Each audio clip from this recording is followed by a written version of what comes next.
월급날인데 통장 동결, 집값은 반토막, 회사에서 구조조정 통보, 1997년 IMF 위기 때 수많은 한국인이 겪었던 그 순간 지금 그 악몽이 다시 오고 있다는 얘기 여러분도 들어보셨죠? 환율 1,450원 돌파했는데 이는 2009년 이후 처음이에요. 가계부채는 폭증 중, 성장률은 1% 초반대로 추락, 온라인 커뮤니티엔 이미 IMF급 위기가 시작됐다는 글들이 쏟아지고 있어요. 댓글창은 완전 아수라장. 망했다는 쪽과 아직 괜찮다는 쪽으로 극명하게 갈리는데 체감상 경제 무너지는 기분 여러분도 느끼시죠? 하지만 여기서 반전이 터집니다. IMF가 2026년 1월 19일 발표한 최신 보고서 내용인데요. 2026년 한국 성장률을 1.9%로 상향 조정했어요. 선진국 평균 1.8%도 뛰어넘는 수준이라고 합니다. 과연 이게 진짜 회복 신호일까요? 아니면 폭풍 전 마지막 희망일까요? 오늘은 양쪽 의견을 냉정하게 파헤쳐보고 여러분이 직접 판단할 수 있게 모든 근거 공개합니다. 먼저 비관론자들의 한국 경제는 이미 IMF급 위기에 있다는 의견을 들어볼게요. 이들은 고령화 폭증, 치솟는 부채, 환율 약세를 핵심 증거로 듭니다. IMF 2026년 1월 보고서에 따르면 한국의 고령화로 인해 연금, 의료, 장기요양 지출이 2050년까지 GDP의 30에서 35% 증가할 수 있대요. 지금 중앙정부 부채는 GDP 50% 미만으로 여유 있는 편이지만 이 압박이 지속되면 부채 비율이 90에서 130%까지 치솟을 위험이 크다고 경고해요. 환율 약세도 무시 못합니다. 원화 가치 하락으로 달러 기준 GDP가 줄어들고 수입 의존도도 높은 한국 경제에 직격탄이 되는 거죠. 1997년 IMF 위기 때처럼 외환 위기 패턴이 반복될 수 있다는 우려 지금 곳곳에서 나오고 있어요. 정치 불안에 글로벌 무역 전쟁, 과잉 투자 버블까지 겹치면 국가 디폴트급 충격이 올 수 있다는 강경론이죠. 실제로 최근 몇 년간 한국 경제 지표들을 보면 걱정할 만한 이유가 충분합니다. 가계부채는 1,800조 원을 넘었고 GDP 대비 비율로 따지면 세계 최고가 수준이에요. 금리가 오르면 이자 부담이 폭발적으로 늘어나죠. 기업 투자도 주춤하고 소비 심리는 바닥 수준, 청년 실업률은 여전히 높고 출산율은 0.7명대로 전 세계 최저를 기록 중입니다. 여기에 반도체 같은 주력 산업마저 불확실성이 커지면 정말 위험하다는 분석이 나올 수밖에 없어요.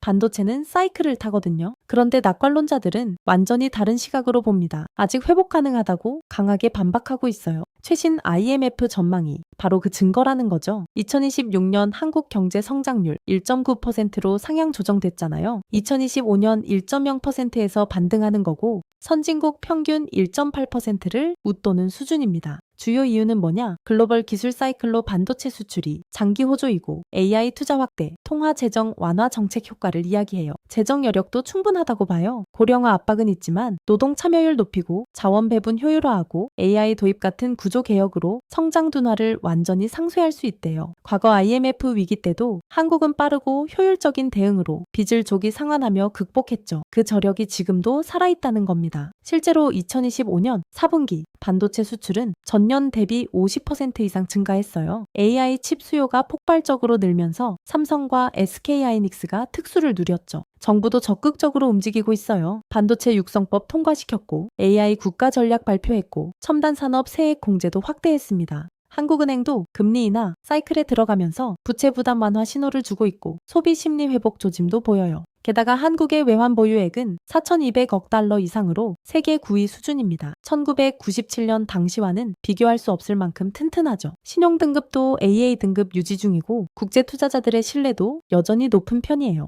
정치 불안만 해소되면 반등 속도가 빨라질 거라는 의견이 강합니다. 실제로 정치 리스크가 줄어들면 외국인 투자가 다시 들어올 가능성이 커요. 그럼 어느 쪽이 맞는 걸까요? 비관론은 고령화, 부채 폭탄 리스크를 강조하고 낙관론은 성장 반등과 재정 여력을 내세웁니다. IMF 보고서처럼 불확실성은 분명 크지만 개혁만 잘하면 장기 지속 가능성은 충분하다는 중간 입장도 있어요. 여기서 핵심은 정책이죠. 고령화 대응 전략, 부채 관리 방안, 산업 구조 혁신 이 세 가지가 제대로 작동하느냐가 미래를 결정합니다. 예를 들어 우리 고령화 문제는 이민정책 개방하거나 정년 연장하거나 출산 지원 강화로 어느 정도 완화할 수 있어요. 부채 문제도 금리가 안정화되고 소득이 늘어나면 관리 가능한 수준입니다. 반도체 AI 같은 미래 산업에 투자 집중하면 새로운 성장 동력도 확보되죠. 글로벌 환경도 중요합니다. 미국 경기가 회복되고 중국과 무역 갈등이 완화되고 유가가 안정되면 한국 경제에 긍정적이에요. 반대로 글로벌 경기 침체가 오거나 무역 전쟁이 격화되면 아무리 내부 개혁해도 타격은 불가피합니다. 결국 미래는 정책 선택과 글로벌 환경, 이 두 가지에 달려 있어요. 우리가 통제할 수 있는 부분은 정책뿐이죠. 그럼 우리는 뭘 해야 할까요? 일단 냉정하게 현실을 직시하고 과도한 비관도, 과도한 낙관도, 무관심까지도 경계해야 합니다. 개인적으로는 부채 관리 철저히 하고 소득원을 다변화하고 변화에 빠르게 적응하는 준비가 필요해요. 위기가 오든 회복이 되든 살아남는 건 결국 준비된 사람들이니까요. 각자가 무엇부터 해야 할지 고민해 볼 시간입니다. 여러분은 어떻게 보시나요? 위기가 온다고 생각하시나요? 아니면 회복된다고 보시나요? 댓글로 1번 위기가 온다, 2번 회복이 된다 투표해 주세요. 오늘 영상 도움 되셨다면 좋아요 눌러주시고 구독하고 알림 설정도 해주세요. 참고로 전 2번 회복된다입니다. 오늘도 끝까지 시청해 주셔서 감사합니다.